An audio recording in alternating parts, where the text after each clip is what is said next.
Hey, what's up, guys? This is the Mansplaining Mike Show. I'm Mansplaining Mike, and we're about to take another look at this illegal border hopper takeover. I mean, it's starting to get crazy, guys. It seems like the Biden-Harris regime is going to keep this up until they're not here anymore. I mean, Biden and Harris until they're not in office anymore. Because the illegals are still going to be here, and Donald Trump has to do a hell of a lot of work to get them out of here. And these illegals, they're not just over here, coming over here, hanging out and chilling. They're over here committing rapes and murders and all types of stuff. Anyway, guys, let's get into this and see what we think. This first video is about a guy who was arrested for rape. And he had been arrested several times for other sexually deviant crimes that they didn't kick him out of the country for some reason. And of course, nobody will answer any questions about it. We just have to try to assume the reasoning behind it. Nobody really knows. Anyway, guys, let's get into it and see what we think. Alleged rape on a popular trail in Northern Virginia, and police say they believe more victims could be out there. Yeah, not only that, but we're told the suspect is no stranger to police. Josh Rosenthal's on the story tonight. He's live in Herndon with what we know so far. Josh. Hey, guys, we'll start here. This is downtown Herndon here behind me, and then you come over here, running right through it. You've got the Washington and Old Dominion Trail. This gets busy. We're talking families, people exercising, people coming home from work, walking their dogs. And that's a big part of why community members are so concerned. It's devastating. It's heartbreaking. It's very concerning. That's the reaction after police say a woman was walking along Washington and Old Dominion Trail Monday night after leaving a business in downtown Herndon. Then, in between Ferndale Avenue and Grace Street, they say Dennis Humberto Navarrete Romero grabbed the woman and raped her. She eventually got away. Authorities say Romero was arrested in a nearby parking lot minutes later. I am incredibly saddened and outraged that a crime like this could happen here in the town of Herndon. This is the only stranger rape that we have had in the town in my more than 12 years as chief of police. Herndon Police Chief Maggie DeBoard also said that Romero has a documented history of both sexual assaults and exposures in the region beginning in 2022.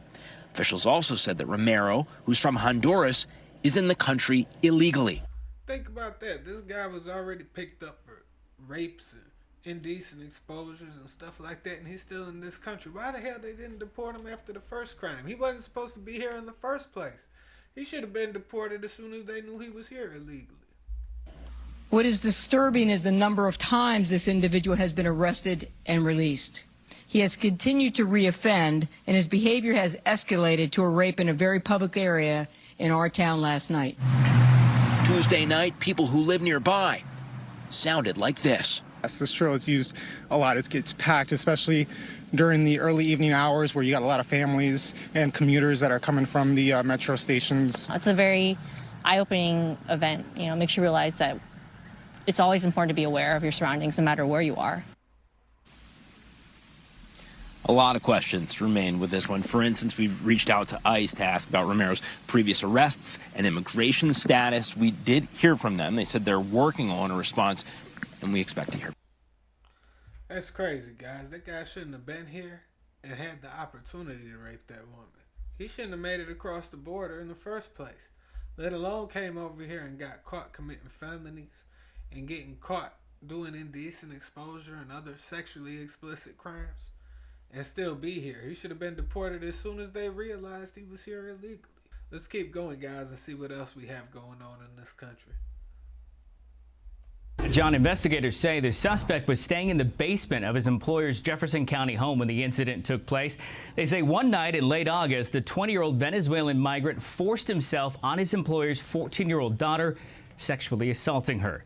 Jesus Castillo was eventually arrested by the sheriff's office after being on the run for nearly 3 months. A source tells Fox News he's currently being held on a charge of sex assault on a child. Now, according to the New York Post, Castillo arrived from Venezuela last year, crossing the border in the El Paso area. He reportedly was released because of overcrowding. The New York Post also reporting the suspect had previously been arrested in May, accused of possessing tools for forgery or counterfeiting and theft. Also in Colorado, the mayor of Denver seemingly dodging questions from reporters for comments he made over President-elect's proposed deportation operation involving federal agents. He told Denverite on Wednesday, quote, More than us having DPD stationed at the county line to keep them out, you would have 50,000 Denverites there. It's like the Tiananmen Square moment with the rose and the gun, right? You'd have every one of those Highland moms who came out from migrants, and you do not want to mess with them. Now, yesterday, this is what happened when a local reporter tried following up with the mayor regarding those comments. You can see the mayor getting into an SUV. He closes the door, and then they drive away. The mayor also telling Denverite his city will maintain its sanctuary city status. Man, that's crazy. Denver's still stuck on being a sanctuary city. I mean, these liberal run towns, The Go Fast was... they're getting people in a lot of trouble. I mean, they should be in a lot of trouble. They're violating the Constitution of the United States. They swear an oath to protect that when they take office. That we're supposed to be able to protect our borders from this type of an invasion. And the fact that we're not doing it means that our government is committing crimes. They're violating the Constitution, and all of them should be held accountable. Anybody who's not speaking out about it, or anybody who's voting to keep this open border, they need to be held accountable for this. There's people dying and children being raped, kidnappings going on, the kids that they're bringing across the border are being sex trafficked. Our government is responsible for that.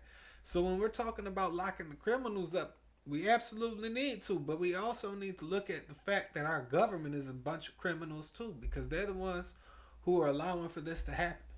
Anyways, guys, let's get into this and see what else is going on. Tonight, we are learning new details about a powerful Mexican cartel leader who allegedly faked his own death in Mexico and then went on to live a life of luxury here in the U.S. Authorities arresting Cristian Fernando Gutierrez Ochoa in California this week. They are now charging him with drug trafficking and money laundering. News Nation correspondent Jorge Ventura joining us live to share this almost unbelievable. No shit, a cartel member coming over here trafficking drugs. It's almost like we need a border wall or something. It's almost like we've been talking about that for the last 4 years. Anybody with some common sense anyway? Story. Jorge, what are you learning? Yeah, Natasha, this is no ordinary cartel leader takedown. He was literally hiding in plain sight in the United States. Gutierrez Ochoa was living a life of luxury, according to federal officials in Riverside, California. That's where federal agents arrested Gutierrez Ochoa on Tuesday. And according to authorities, they say Gutierrez Ochoa played a pivotal role in the Cartel Jalisco Nueva Generacion's international drug trafficking empire. What's also more important, he's actually the son-in-law of the cartel's top boss. That's El Mencho. Gutierrez Ochoa right now is facing charges of international drug trafficking, laundering millions of dollars in cartel profits, and orchestrating violent crimes that prosecutors say protected CJNG's vast drug empire. But Gutierrez Ochoa's criminal empire wasn't just about drugs and violence. He also used deception to evade justice. Authorities say he faked his own death in 2021 with the help of El Mencho to escape Mexican authorities. El Mencho even spread rumors that he killed Gutierrez Ochoa for lying, but instead, Gutierrez Ochoa entered the U.S. under a false identity, continuing the cartel's operations. He also used the cartel's funds to purchase a mansion in Riverside, California. Gutierrez Ochoa managed the trafficking of more than 40,000 kilograms of methamphetamine and 2,000 kilograms of cocaine drugs that flooded U.S. streets. But it didn't just stop there. In 2021, he kidnapped 2 Mexican Navy officers in a failed attempt to secure the release of El Mencho's wife. His connecting to the CJNG wasn't just professional, it was personal. As El Mencho's son-in-law, Gutierrez Ochoa held a trusted position in the cartel's leadership. Prosecutors call Gutierrez Ochoa's arrest a significant victory, but El Mencho remains at large with a $10 million bounty on his head. He's considered one of the most wanted fugitives in the world. And once again, authorities are saying this is a major victory with the arrest of Gutierrez Ochoa. He is essentially the right-hand man for El Mencho, but authorities say they are still looking for El Mencho, who continues to evade authorities in Mexico, Natasha. It's very interesting. Jorge Ventura live for us in San Antonio with those details. Thank you. Thanks for watching. Go to joinnn.com. Well, that's interesting. Now we got a whole bunch of criminals coming across our border. I mean, we already knew that, but I mean, who would have thought we have cartel bosses over here and they know about it? And they're still over here and our government can't find them. You know what would have made this a lot better? If they never were able to come over here in the first place. I think that's what everybody wanted. Nobody wants these illegals in here anymore. I mean, it's really starting to get ridiculous. We can't keep allowing this to happen, and eventually it needs to come to an end. Anyway, guys, here's another video. Let's see what this one's talking about. It has to be some other heinous crimes that these illegals are committing. A House committee hearing is set to focus on missing migrant children today. Well, interesting timing because they've been missing for a while. In fact, the Biden-Harris administration has admitted losing 300,000 children who were released inside the United States. What about that? It's not even just affecting our children and the women of this country. It's affecting the children that are being trafficked. There's kids being trafficked. The illegals. They're coming here illegally. And they're being sex trafficked all over the United States. The pedophiles. And our government is responsible for that too. I mean, when are they going to be held accountable? I'm sure they're going to hold some like small guys accountable for some small crimes because they're small fries and they can be thrown away.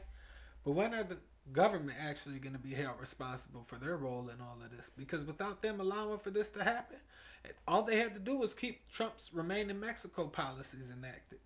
And this stuff wouldn't be happening right now, guys. I don't care if the government or the Democrats or whoever want to call it mean or it's not nice or it's racist. Look, we have a border for a reason. Every country has a border. I'm pretty sure most countries have border walls. I know Israel does. And we keep sending all our money over there. They already got a protected border. Can we protect our border for once? Anyway, guys, let's keep going through this. I'm sorry for that rant. States, most of them came across our southern border, all of them illegal, of course. They're children. They don't file for asylum. Many of them don't speak the language and can't even read yet, the little ones. But we know they're being trafficked and exploited inside this country as they come across that border. And now we're looking for them as Biden leaves office. Biden needs to be held accountable, thrown in jail. Alejandro Mayorkas needs to be thrown in jail. There's a lot of people that have something to do with this. The Clintons definitely do. It's their foundation who's giving them the money and the plans and the means and ways to come over here illegally. They even show them ways to get around the border checkpoints. I mean, it's really getting bad, guys. Really getting bad. Anyway, let's get into this and see what's going on in Chicago now. Speaker is James McCoy. The city of Chicago is $1 billion in debt.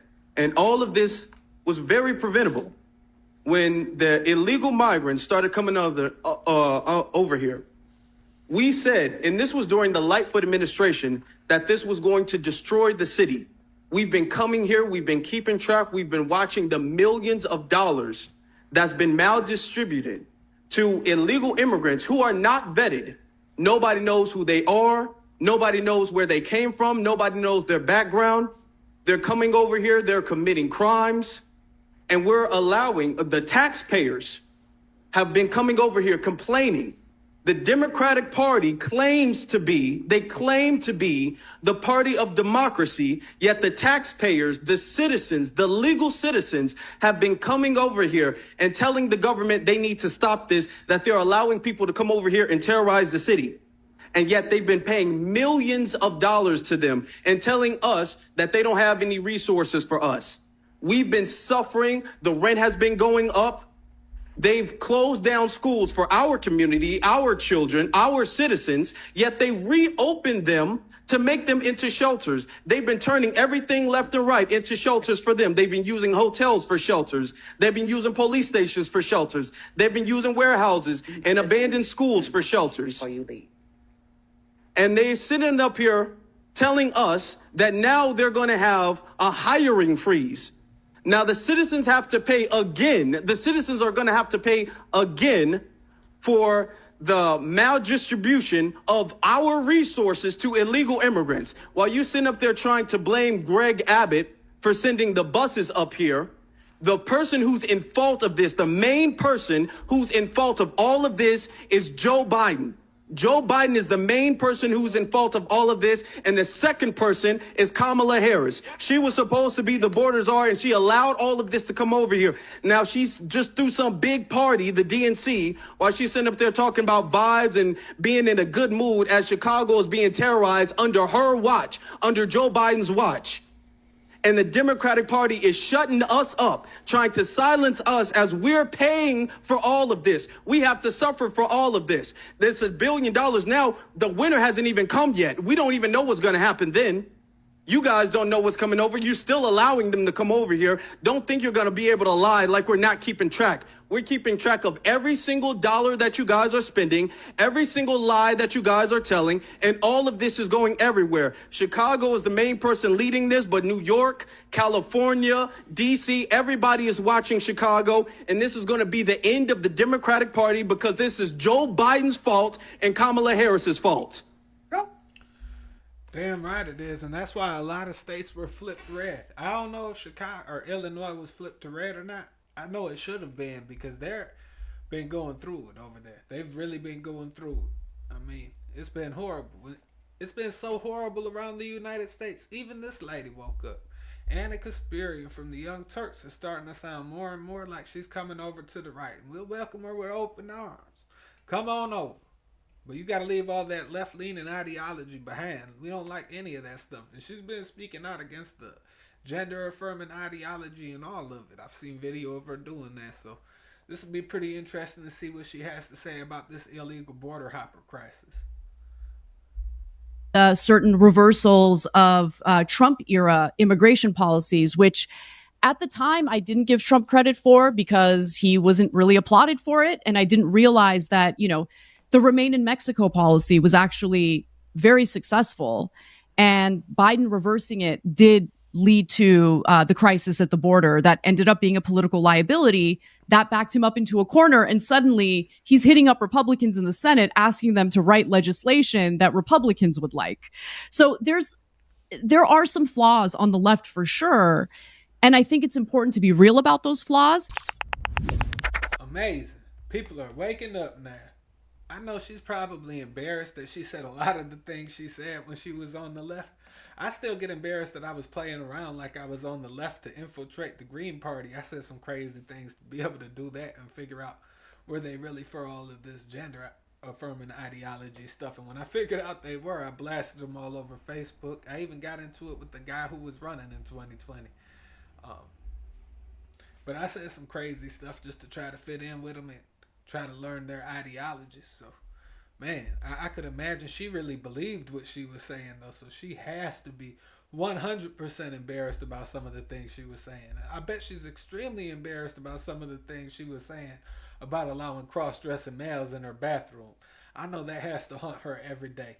Anyway, guys, this was the Mansplaining Mike show. I'm Mansplaining Mike. I hope you guys enjoyed the show. Make sure to like, comment, subscribe, and share it with one of those sissy liberals who will cry about it all damn day. And I'll catch you guys on the next one. I'm out.